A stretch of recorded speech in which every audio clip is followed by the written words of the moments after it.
bi waaw. alors Charles jërëjëf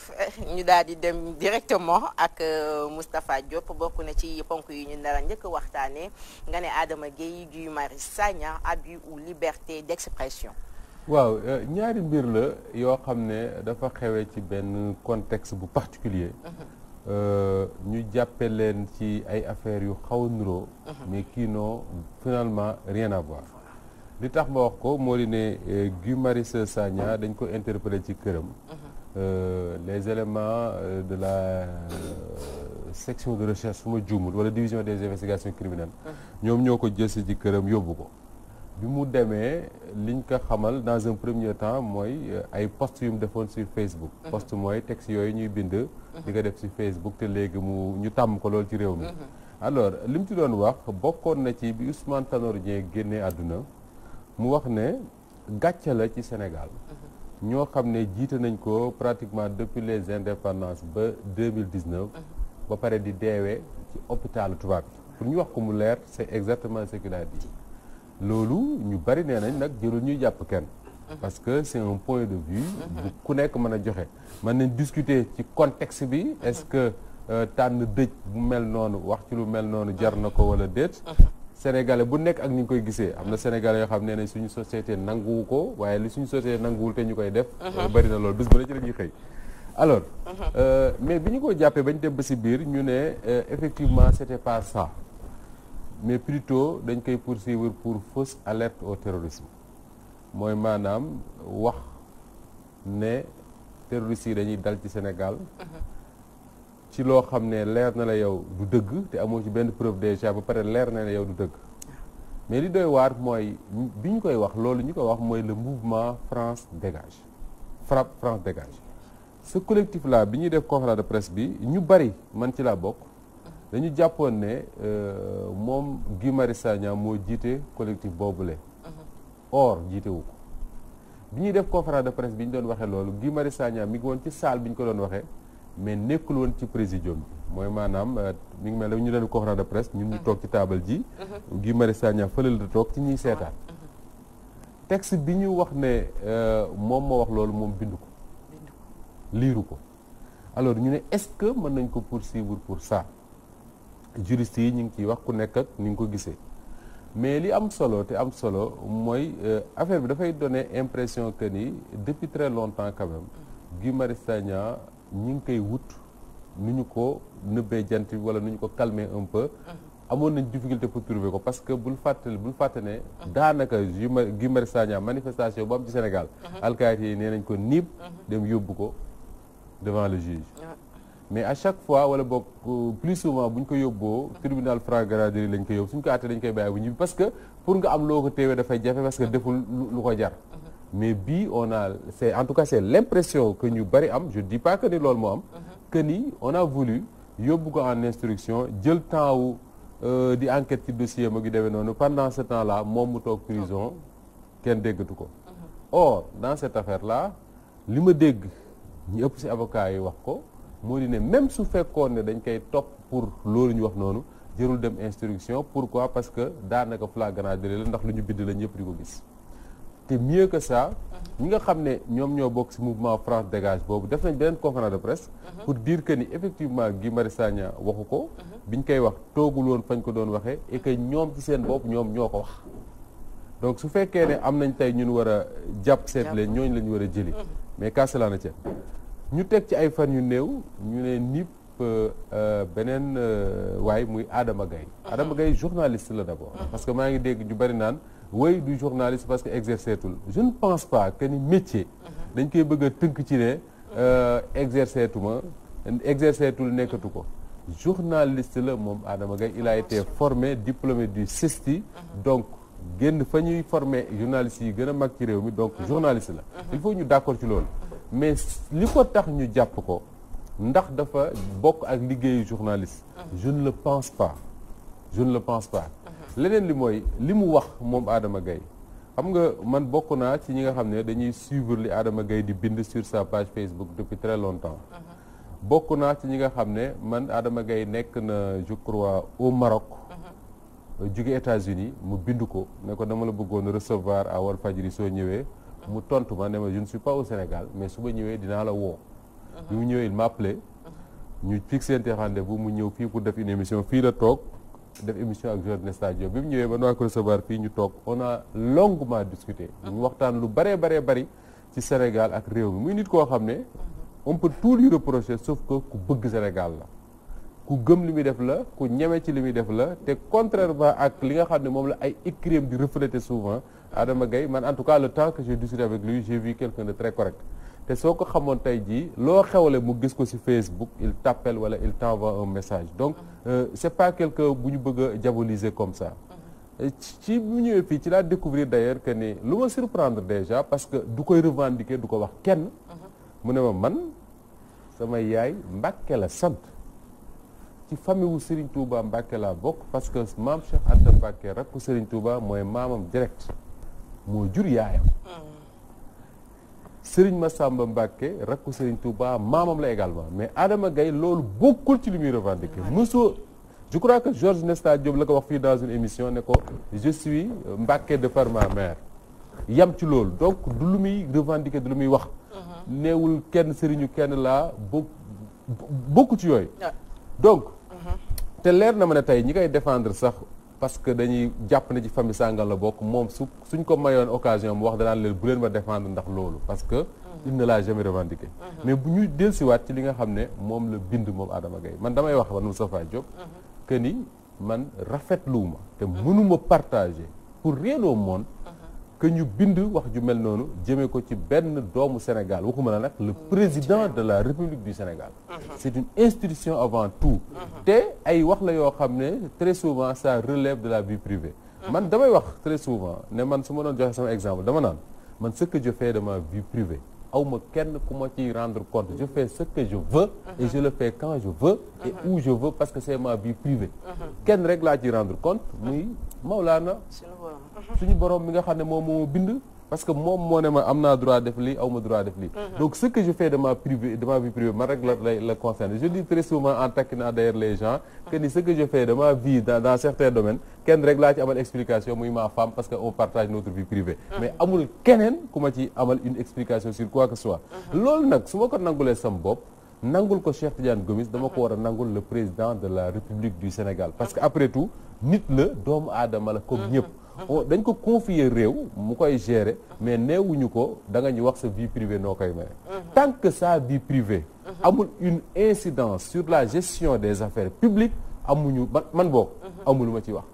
mais bis bu ma gisee ne sa manière de mener sa vie privée dafa am une influence sur les actions publiques nga xam ne moom lañ ko dégg mu koy def ça devient autre chose il faut que mu leer c'est-à-dire que la vie privée de quelqu'un yow mi nekk ci télé bi di wax ta vie privée yow rek la concerné mais jusqu'à ce que cette vie privée là am influence dans ce que tu fais sur la place publique su amee am nañ droit wax ci parce que yow yaa wolof moo ne ku dee ci marché yaa tàgge sa bopp ku jël sa vie privée ne ko fang ci mbedd bi ñu wax ci mais tant que nag ñun fii ñuy toog musuma dégg Cheikh Tidiane wax un seul mot dans sa vie privée personne n'a le droit d'en parler jusqu'à ce que moom mu teg ko ci mbedd bu ko tegee ci mbedd jox la donc man je pars de ce principe là pour dire que ni li Adama Gaye bind jëmale ko ci président de la République je trouve ça inacceptable man je le dis et je le signe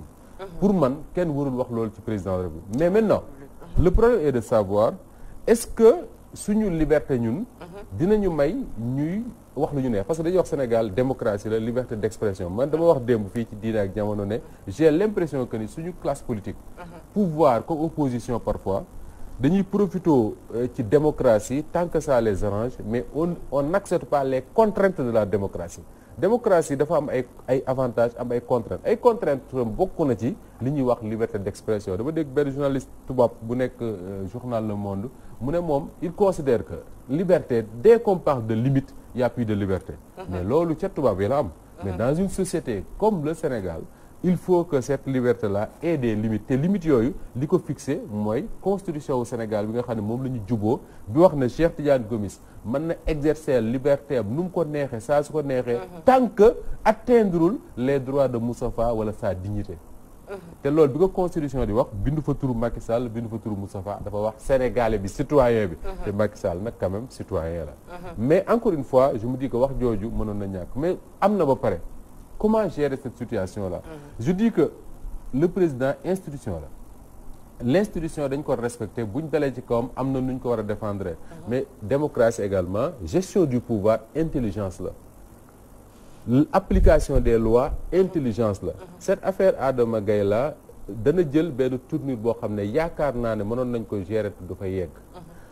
ce qui me permet de parler de l'article 80 bi nga xam ne moom moo nekk ci code pénal du Sénégal te à chaque étape de la vie de la nation mu poser ay débats te on ne règle pas ça les juristes ne parviennent pas à dire est-ce qu'il faut l'enlever complètement ci code pénal wala boog dañ ko war a réformer parce que article boobu Fabel problème mooy li mu ëmb dafa bari te lëndëm ce qui fait que tey ñu bari ci Sénégal mën nañ wax fii ñu waxtaan El Hadj Sarr mën na yëkkati yenn kàddu yi ñu woo ko ne ko article 80 dal na sa kaw jàpp yóbbu kaso c'est extrêmement compliqué mais article la boo xam ne également ñenn dañ naan c'est utile parce que ça permet de protéger les institutions mais nag article boobu forcément dinañ ko waxtaane waat di nga ko déggaat mais dinañ ko réformer pourquoi parce que li mu def ci ay victimes déjà dafa commencé bari je dis pas du régime de Diouf parce que nee nañ depuis Mamadou Diack ci demee noonu article 80 bari na ñu mu dal ci réew mi mais soo jëlee bi Abdoulaye Wade ñëwee ci pouvoir beeg léegi Jean-Paul Dias jàpp nañ ko fi yóbbu kaso pour ça jàpp nañ fi Madiambal Diagne yóbbu kaso pour ça jàpp nañ fi El Malick Seck wala Malick Noël Seck je sais plus yóbbu ko kaso pour ça jàpp nañ fi maître Amadou Sall ministre de la justice la woon après le pouvoir bu def dans l'opposition jàpp nañ ko fi pour ça jàpp nañ fi Bara Gaye bu APR pour ça Sidi Lamine Niass mii dem si yàlla na ko yàlla yërëm te yokk leeram article 80 boobu daloon na ci kaw donc article 80 boobu mbir la moo xam ne je crois que les défenseurs des droits de l'homme l'État les juristes mën nañ toog pour regarder de manière lucide que cet article là est-ce que dafa utile wala utile su utile ñu xool nu ñu ko réformer parce que ni mu mel nii ak ni fa àdduna toll léegi nga xam ne xale yi dañu am accès à Facebook WhatsApp réseaux sociaux yi fu la neex mën nga bind lu la neex il faut ñu xool comment gérer cette situation là et malheureusement dafa mel ne pouvoir bu ñëw rek l'article t'arrange nga jàppe ko ni nga ko bëggee defee ko parce que tey li ñuy reprocher Adama Gaye bul fàtte ne en 2011-2012 ñoom président Macky Sall mi Moustapha Niasse Ousmane Tanor Dieng tous les gens qui étaient dans Benno Siggil Sénégal à l'époque ak le M23 surtout mais taxaw nañ fii ci place de l'Obélisque kenn ci rappeurs yi taxaw Abdoulaye Wade nekk le président de la République du Sénégal mu taxaw ak at yi Abdoulaye Wade am mu taxaw wax ko wax ju ñaaw joo xam ne man rus naa ci jaaraat ñu tàcc ko xale boobule ñu jàpp ko yóbbu commissariat central placé ko en garde à vue 3 jours 4 jours après mais dañ ko bàyyi mu ñibbi këram man biñ koy arrêté jour boobu man ma nga ma fekk ma taxaw buntu kër seen siège seen quartier général ñoom le mouvement Y'en a marre unité 15 Parcelles Assainies bi waa dig di jël si ko maa ngi taxaw di xool ñu jàpp ko dugal ci oto yóbbu mais dañ ko bàyyi après parce que quand on a le rappeur Thiat pour le nommer bi ñu ko jàppee yóbbu commissariat central bi délai wu garde à vue bi jeexee ñu bëgg ko déférer au parquet Ousmane Diagne moo fa nekkoon comme procureur de la République Ousmane Diagne a clairement dit aux policiers que ni bu leen ko indi sama parquet parce que j'ai jamais demandé son arrestation ñu bàyyi ko mu donc tey wax yu mel noonu moom moo dal kii di Adama Gaye ak le président Macky Sall jàpp des ko mieux que ça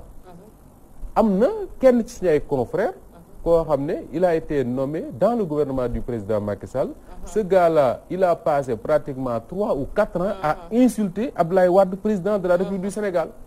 di insulter également les marabouts de ce pays maa la wax loolu te bi Macky Sall jëlee le pouvoir il est rentré au Sénégal jooy fi jooyu neex Macky Sall jël ko def ko dans son gouvernement ba léegi kenn mës ko inquiété donc je crois que il faut que am na waa ji ko wax démb ne bu tàndee yàpp sa morom sa néew morom da nga koy dàq ndax bu paree say yow lay yàpp donc il faudrait que la classe politique également ñuy sóoraale yu mel noonu xam ne c'est pas parce qu'on est dans l'opposition qu'on peut se permettre de dire ce qu'on veut parce que boo ëllëgee dinañ nekk au pouvoir dinañ la ko wax soo defee ñu ne voilà waxoon nañ ko fi alors voilà. Moustapha pour affaire Guy Marius Sagna xam nañ ne activiste la donc jàpp bi ñu ko jàpp est-ce que du wàññi yeneen moromam yi nga xamante ne parce que ñoom xam nañ ne dénoncer moom mooy ëpp ci li ñuy def. te am na ñoo xamante ne arrangé wu leen est-ce que du jàpp bi ñuy jàpp amul ñu ñuy alerter ci ginnaaw pour wax leen ne xam leen ni foo leen yem ci yenn wax yi. ci yenn dossiers yi ba pare tamit affaire Guy Marius Sagna ba léegi taxaw na wax ne moom waxul. toogul ca fañ doon waxee. ma nga fa toogoon ca ñay seetaan comme ni nga ko waxee léegi ña waxoon taxaw nañu assumer ne ñoom ñoo wax est-ce que jotul kon avocat am jàpp naa ne xëy na mi ngi def liggéey ci côté boobu.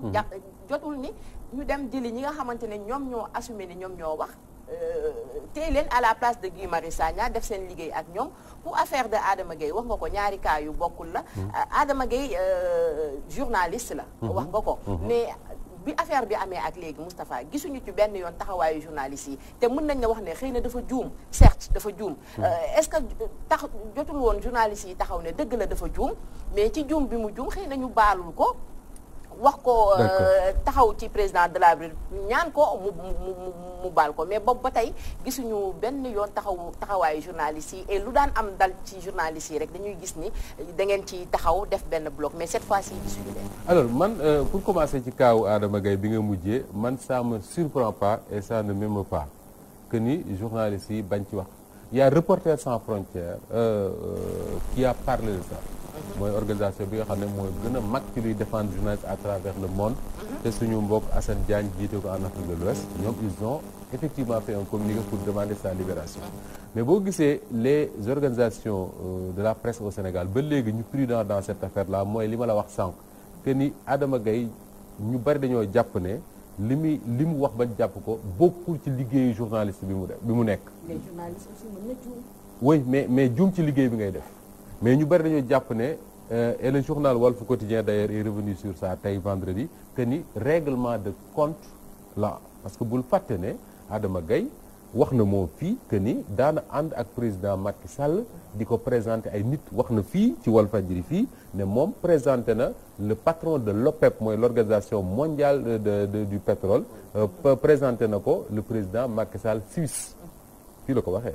donc xamante nañ ñoom ñaar. je crois que loolu moo tax les journalistes jusqu'ici ñu prudent ci surtout les organisations de défense des journalistes mais teewul am na des organisations de défense des droits de l'homme yoo xam ne wax nañ ci mais je crois que dans cette affaire Fabel li am solo mooy li nga xam ne moom la am ñu ko def Jurbel démb mooy bi ñu jàppee ay xale ñaari xale foofu parce que dañu bindoon ci Facebook di critiquer la gestion du centre culturel yooyu ñu porte leen plainte ñu dem gendarme yi jàpp leen téye mais dañu def médiation mooy maanaam dox tànk c'est-à-dire que dafa am foo xam ne bu ñu fa tollee soo bëggee dimbali nit ki da nga ciy dox ay tànki jàmm c'est-à-dire que fexe ba mu ñibbi këram et que loolu ñu bañ ko répéter parce que tey man je vois pas nan la nit mu bëggee taxaw défendre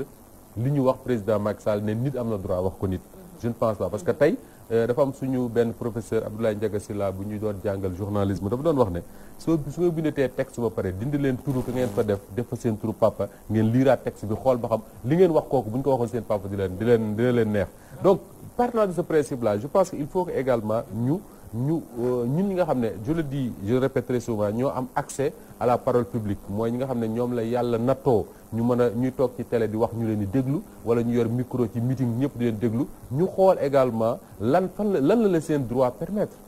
lan la leen seen liberté permettre mais wax lu la neex saa su la neex ci réew mu mel ne Sénégal mënul nekk France sax bi nga xam ne dañuy wax ne c'est le pays des libertés réew moo xam ne lu leen neexal lu leen neex def mais il y a des limites à ne pas franchir. mais Moustapha aussi. bañuma li nga wax dama koy nangu bu baax a baax a baax. mais nañu ko en fait nañuy yemale balance bi. parce que bu fekkee dañ ne boo waxee jëmale ci nguuru Macky Sall wala nga wax jëm ci Macky Sall yat bi day daal di dal sa kaw. léegi te ñu gis yenn kilifa yu mën nañ leen wax ay kilifa yu bokk ci gouvernement bi wax fi ay wax yu gën a rëy yooyu askan bi yëpp di ko dégg te dara fekku leen ci alors là y a problème. d'accord naa ak yow. loolu sentiment bu général la xam nga nag souvent dañu nekk ci dans le domaine de la perception c'est-à-dire que actes yi ni ñu koy posé man ni ma ko gisee ak yow ni nga ko gisee mais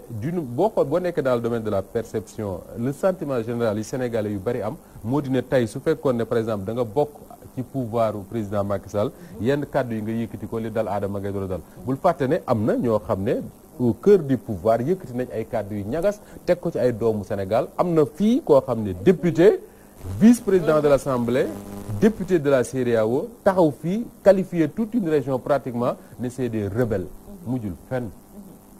Moustapha Cissé Lo wax na ko fi Ousmane Sonko bi mu demee en Casamance mu ne ña fa nekkoon ñëpp c'est des rebelles mujjul fenn donc yu mel noonu mooy tax lii ngay wax sénégalais di ko gis moo di ne tey man boo bokkee ci nguur gi mën nga wax nu mu la ñagasee nu mu la neexee dara du la ci fekk parce que tey y a des journalistes parmi nos confrères que man je les appelle des confrères parce que c'est des journalistes qui écrivent des choses sur des hommes politiques de ce pays ñu fi assumer de hautes fonctions su fekkoon ne nekkuñu dans certaines positions ces journalistes là ba léegi woon nañ leen ci yoon parce que parfois tu lis dans la presse ñuy dugg dans la vie privée d'hommes politiques yoo xam ne da nga naan non c'est pas possible mais dara du ci mujj moo tax loolu ngay wax alors pour le cas de Guy Marius Sagna je me dis li Moustapha Diakhaté wax Moustapha Diakhaté kenn mënu ko reprocher que ni farul ak Macky Sall je pense kuy faral ak Macky Sall da nga ko caa fekk mais Moustapha Diakhaté dafa wax lu am solo daf ne l'affaire Guy Marius Sagna là mu ne il est urgent ñu arrêter les poursuites contre Guy Marius Sagna urgent la wax parce que dafa jàpp ne fi ñu jëm mooy flop judiciaire comme ni mu amee woon ci affaire Imam Ndao mooy jàpp nit ba pare doog a wuti loo ko taqal soo demee devant le juge lan lay jur mooy ñu seet ne deful dara ñu bàyyi ko mu ñibbi parce que effectivement tey c'est difficile de prouver lan la Guy Marius Sagna def parce que bu fekkee ne dañu wax ne fausse alerte au terrorisme parce que d'après aux dernières nouvelles yi nga xam ne moom mën a mujj wax moo di ne loolu lañ koy toppee te loolu nag wax dëgg yàlla ñun mënuñu toog fii ñu toog ci taabal ji ñun ñuy toog ma yëkkati sama kàddu man wax li ma bëgg a wax ne man maa ko wax man Moustapha Diop ba pare di jàpp Cheikh Tidiane te waxul donc ñi wax nañ ne ñoom ñoo wax li lay wax encore que li ñu wax et d'ailleurs Babacar Ba a donné une bonne explication sur ça yi démb ci Diine ak Jamono nee na li ñu wax est-ce que mën nañ jàpp ne fausse alerte la parce que ñoom dañu partir d'un voyage bu fi le ministre français de l'intérieur defoon muy Kastner je pense qu'est-ce qu'il dit mu ne Sénégal comme réew yi ko wër comme réew yi nekk ci àdduna yëpp terrorisme épargne wu leen mën na leen a dal à tout moment comme ni muy dale ñeneen ñi ñoom ñu ne ministre boobu leen li muy bëgg a def mooy li France def Mali wala feneen maanaam tiital ñu ci affaire terrorisme wax ne y a des attentats qui se préparent à faire pour mettre la main sur l'économie sénégalaise ñoom noonu la ñu analyser ce qu'ils ont dit et loolu la ñu wax ne fausse alerte au terrorisme la alors là c'est compliqué moo tax ma wax démb ne au nom de la lutte contre le terrorisme et ça c'est un débat boo xam ne mi ngi posé wu ci àdduna bi yëpp ci réew yu bari notamment les pays européens au nom de la lutte contre le terrorisme dañuy xañ nit ñi seen liberté parce que dañuy dem ba nit ñi amuñu droit wax lii amuñu droit wax lii amuñu droit wax lii et d'ailleurs cette loi là Babacar Ba l'a rappelé loi boobu di lutter contre fausse alerte au terrorisme en 2015 lañ ko quand il y a eu benn fausse alerte fii benn waaye woote ne am na benn bombe bu ñu teg ci benn hôtel ci lañ décidé def cette loi là pour éviter yu mel noonu mais également damay d'accord ak loo xam ne démb benn avocat moo ko wax fii démb maître Bassirou Ngom bu bokk ci APR mu ne loi la mais ka koy appliquer daf ko war a appliquer ak intelligence mais bu ko bëggee appliquer ak benn kii bi mën na jur jafe-jafe mieux que ça non seulement duñ ko appliquer ak intelligence mais parfois dañ koy appliquer pour gérer des intérêts politiques et ça devient dangereux moo tax dama ne man gis nga ku bokk pouvoir ku bokk opposition laa ci yemale quand on arrête quelqu'un dans l'exercice de ses libertés ñun ñëpp ñu war a tiit xam nga lu tax parce que dañu nekk dans un contexte boo xam ne contexte su dénonciation la contexte su alerte la contexte su lanceur d'alerte la contexte boobu état yi dañuy chercher à se protéger à protéger ñoom seen ay secret moo tax ñuy def yenn loi yi pour le ministre de la justice boo ko déggee barki démb wax waxul rek yam ci Adama Gaye mais dafa wax yam ci Cheikh Tidiane Gomis ak ñeneen ñiy ñëw moo di ne moom il est là pour protéger les institutions et que il n'est plus question que muy permettre kenn ci kenn di yëkkati yenn kàddu yi di ko wax te loolu nag li muy jur mooy tey sénégalais yu bari ñu wax ko ñu bañ ko wax am nañ sentiment de peur ban mooy yaa ngi jóge sa kër dem ci liggéey ci télé wala rajo mais mën nga yendu ci kaso wala mën nga fa fanaani tey ji ñu bari ci ñun am na sax ñoo xam ne des acteurs politiques da nga leen invité dans des émissions seen famille dañ leen alerter sur ça naan leen bu wax lu ëpp mën na la jàppale et loolu nag baaxul ci réew parce que réew sentiment de peur du ko gérer dictature yi du dem il faut que les gens am sentiment wu ne mën nañ exercer seen liberté ci domaine bi leen loi may sans que dara fekk leen nga wax démb wax ju am solo ci ay Diine ak Jamono mais est-ce que li ñu téye Guy Marius Sagna est-ce que bu jeunesse bi dañ leen commencé déglu est-ce que du ko jeunesse bi dañ leen commencé déglu c'est important parce que li am solo mooy ñoom Guy Marius Sagna ça fait des années ñuy wax alerter tu as l'impression que les Sénégalais dégluwuñu leen mais su fekkee ne ñi ngi commencé di leen jàpp ak di leen inquiéter ça veut dire quelque part parce que gouvernement yi nag ñoom ñëpp ils sont très intelligents ils sont très informés ça veut dire que quelque part seen discours boobu ça commence à faire de l'effet et il faut l'arrêter. Ok xam nga man dama koy commencer ci benn rappel bu Walf Quotidien def ci kaawu Adama Gueye mooy que le président Macky Sall moo fi ne woon tant que maa ngi fii du ma tëj journaliste du ma yóbbu journaliste ci justice dégg nga xam nga loolu mu rappel bi mu ko defee automatiquement ba sax man ma ne y a problème kon journaliste de jàpp nañ ko man foofu li may bëgg a wax damay indi waxu olof Njaay olof dafa ne maanaam buur aayul waaye daag yee aay parce que man dama defe ne Moustapha foofu la daanelee sànq ministre de la justice bi nu mu tudd sax parce que man ministre yi man xaw ma seen ministre bi xaw ma seen tur xaw ma leen waaw xaw naka Sall waaw yooyu voilà xam nga moom dafa waaw kiiwul xam nga dafa bëgg c'est un ministre boo xam ne xaw ma xamu ko Cheikh Tidiane doguma la mais il devient très gênant même pour l'APR ma wax ko nag non doo dégg la ma la wax xam nga boo bëggee rek comme que nag yow dégg nga bëgg a fës kii yooyu noonu non man yaakaar naa ne parce que Moussa li mu wax automatiquement man dama tikkee waaw que pas question li fu daan am de kii yooyu ce que veut dire li nag moom mii moo bëgg a yàqal Macky Sall ci wax boobu mu waxoon tant que maa ngi fi journaliste du ma ko yóbbu kii parce que journaliste day def liggéeyam dëgg la Moustapha rappelé na ko fi c'est pas parce que yow da ngay def sa liggéey journaliste mu permettre la ngay wax yenn yi chef de président de la république kenn du ko wax yenn yi premier ministre kenn du ko wax yenn yi dégg nga ministre sax kenn du ko wax yenn yi doo dugg ci vie privée di wax ay wax yoo xam ne yu ñaaw beneen affaire boo xam ne tamit am na mooy que Moustapha da nga wax loo xam ne man defe naa ne combat yu bëre Sénégal yuy nit di mëne man maa la ko wax de du combat maanaam pour l'intérêt général intérêt boppam la mooy xam nga maanaam da ngay gis ñaari nit da ngay gis nit tey jii maag El Hadj Sarr ñu bokkoon ay affaire El Hadj Sarr ñu fal ko fenn comme tey xam nga El Hadj Sarr mu ngi nii avant ñu koy fal xam nga xam naa ka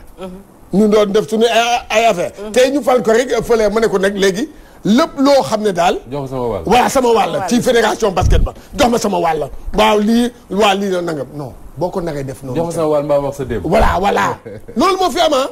loolu moo am nag ci dëkk bi gis nga man gis naa ci ñu bëri ñoo xam ne da ngay gis ñu téye sa làmmiñ di yuuxu ay nangam kii waaye Macky Sall nii nangam boo xoolee ba ci biir voilà noonu parce que maanaam séddale joxuñu leen ci waaw ci affaire bi man je pense que aujourd'hui li nga xam ne li na moom moo am mooy que tey jii ñi ñu interpellé dëggantaan moom mooy les juristes ci par rapport ak suñuy lois yi bu ñu toogul ñoom ñëpp xoolaat loi yi yenn kii dina fi maanaam indil nit ay gàllankoor yoo xam ne kenn du ko mën a réparer parce que boo toogee ba xool léegi fu mu nekk nii yow nit ki yow jàpp nañ ko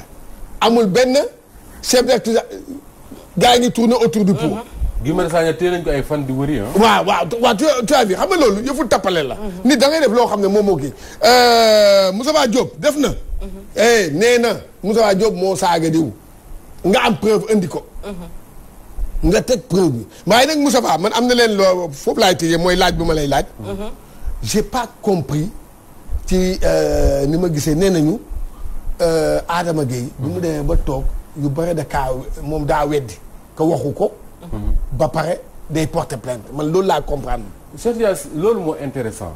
parce que damay wax ne gis nga ñun dañu am benn problème moo di ne parfois mbir day dal ci nit nga yéene ko yenn saa yi sax nga jéem ko cee dugal jéem ko enfoncer comme on dit or loolu lu la mën a dal la xam nga tey Adama Gaye man je l'ai rencontré waxtaan naa ak moom téléphone avant muy ñëw Sénégal toog naa ak moom mais li ma remarqué mooy am na courage quand même courage assumer ce qu'il a dit te démb li ma lire journaux yi bind ko mooy bi mu jàkkaarloo ak le juge bi nga xam ne moo ko war a yóbbu Rebeuss wax na ko ay dëggam donc kooku am na courage mais dañ ko wan li nga xam ne moom lañ koy toppee ne que lii yaa ko bi mu ne leen bii ak bii man maa ko bind sama loxo man Adama Gaye bii binduma ko ça ne me ressemble même pas et ñi ko xam di ko lire à chaque fois nee nañ texte bi nga xam ne moom la wax ne bind ko soo ko liiree xam ne parce que Moussa Cheikh Tidiane bu dee bind